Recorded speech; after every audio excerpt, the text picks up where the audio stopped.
Նոյեմբերը կլինի աղեղնավորի նշանի տակ, որը մեծ փոփոխություններ կբերի անհատների եւ ամբողջ երկրների կյանքում։ Աստղաբան Պավել Գլոբան բացատրում է, թե ինչ սպասել եւ ինչպես շարունակել։ Մենք մտնում ենք ամենակենսունակ շրջաններից մեկը՝ նոյեմբերը, կարիճի ամիսն է եւ այս ընթացքում մենք կտեսնենք հսկայական թվով փոփոխություններ, ցնցումներ եւ վերափոխումներ, որոնք ամբողջությամբ կշրջապատեն աշխարհը, ասում է Պավել Գլոբան։ Այս կենդանակերպի նշանը կառավարվում է Մարսի եւ Պլուտոնի կողմից, որոնք նրան տալիս են հսկայական ուժ։ Շատ երկրների համար կավարտվի անհանգիստ շրջանը։ Օրենքները կկորցնեն իրենց ուժը եւ նրանք, ովքեր ունեցել են ամուր իշխանություն, կկորցնեն այն։ Ըստ Գլոբայի, փոփոխությունները հիմնականում կանրադառնան Եվրոպայի, Հարավային Ամերիկայի, Կենտրոնական Ասիայի եւ Արևելքի վրա։ Հնդկաստանը եւ Հարավ-Արևելյան Ասիայի երկրները հնարավորություն կունենան ամրապնդել եւ ստեղծել նոր կապեր։ Սա այն ժամանակն է, երբ կառավարություններն ու ռազմական ուժերը կներգրավվեն երկու բևեռային աշխարհների հետ կապված իրադարձություններում, եւ ամսվա սկզբից մենք կտեսնենք այս խոշոր փոփոխությունները,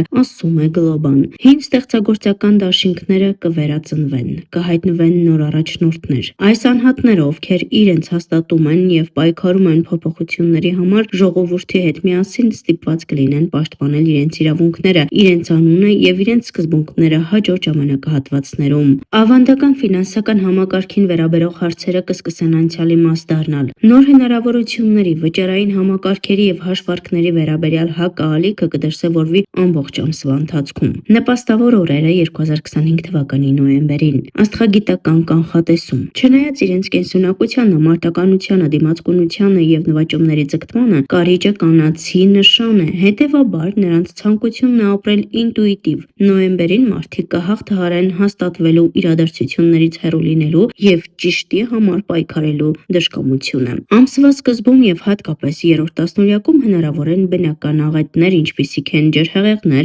երկրաշարժեր եւ հրդեհներ։ Գլոբան խորհուրդ է տալիս ճանապարհորդությունը պլանավորել 2-ին, 4-ին, 5-ին, 8-ին, 12-ի երեկոյան, 13-ի, 20-ի, 21-ի, 22-ի գիշերը, 23-ի, 27-ի, 28-ի գիշերը, 29-ի առաջին կեսին եւ 30-ի գիշերը։ Նոյեմբերի աստղագուշակը ըստ կենդանակերպի նշանի։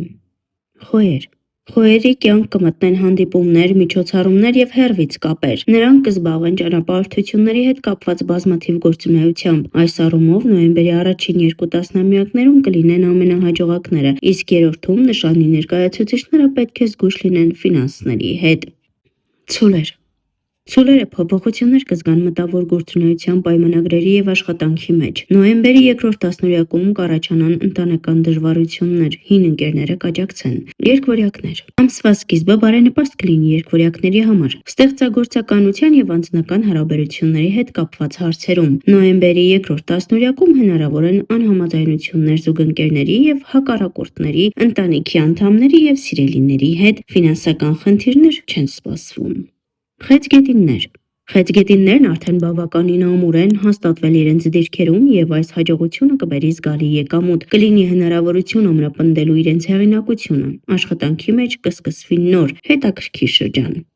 Արյուծներ։ Արյուծները կսկսեն զբաղված անձնական կյանք, բազմաթիվ նոր ծանոթություններով եւ հանդիպումներով։ Նոյեմբերի երկրորդ կեսին նրանք պետք է հոգ տանեն իրենց ունեցվածքի մասին, կարևոր հարցերը կգան սիրող մարդկանցից։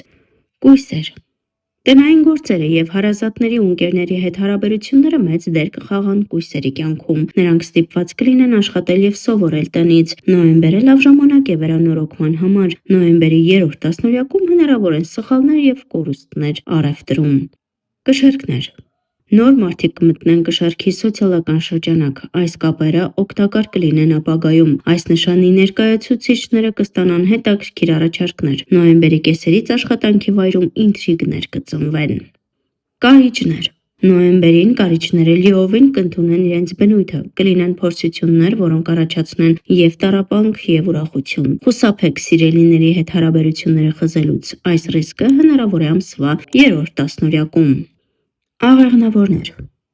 Աղեղնավորները կունենան բարենպաստ ժամանակ զգալու իրենց գաղափարների նշանակությունը ուրիշների համար։ Ամսվա երկրորդ կեսին հնարավոր են գողություններ եւ կորուստներ։ Այծեղջյուրներ։ Այդ եղջյուրները զգալի փոփոխություններ կկրեն, այդ թվում տնից հեռու գտնվող զուգընկերների եւ գործընկերների հետ հարաբերություններում։ Այս նշանի ներկայացուցիչները կհսկվեն եւ կգնահատվեն նրանց ներուժը, նրանց կառաջարկվեն նոր գործունեություն եւ կարեւոր է չափազանց շատ բան չձեռնարկել։ Ջրհոսներ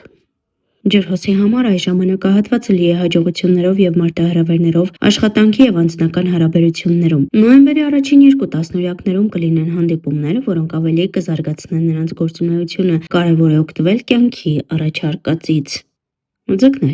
Ձկները պետք է մոբիլիզացնեն իրենց ողջ էներգիան եւ կենտրոնացումը։ Սա բարենպաստ ժամանակ է նրանց կարիերայի համար։ Կգան նոր առաջարկներ, նոր ծրագրեր եւ գաղափարներ մշակելու համար։ Ճանապարհին նրանք կզգան իրենց հաջողակ եւ սիրված։ 3-րդ տասնօրյակում նրանք պետք է հատկապես ուշադիր լինեն նոր ծանոթությունների նկատմամբ։ Շարժվելով առաջ ձեզ կներկայացնենք հետաքրքիր մի հոդված։ Ինչու է մարդը իր կյանքում իսկապես սիրում ընդամենը 3 անգամ։ Եթե ձեզ երբեմն թվում է, թե ձեր ծանոթներից մեկը շատ զուգընկերներ ունի եւ կարծես մշտապես սիրահարված է, եկեք պարզենք, թե ինչու։ Ըստ որոշ տեսությունների մարդը կարող է կյանքում իսկապես սիրել ընդամենը 3 անգամ։ Սերը հիասքանչ է, բայց եւ բարդ։ Զուգընկերոջ հետ իսկական հասուն եւ վստահելի հարաբերությունները պահանջում են ամենօրյա նվիրում, առանց դադարների ու հանգստյան օրերի։ Այստեղ ամեն ինչ դրված է խաղասեղանին, ինքներդ դուք եւ ձեր ապրումները։ Առանց այս զգացմունքային ներդրման անհնար է կառուցել ամուր կապ եւ սեր, որն ինքնին հզոր ուժ է։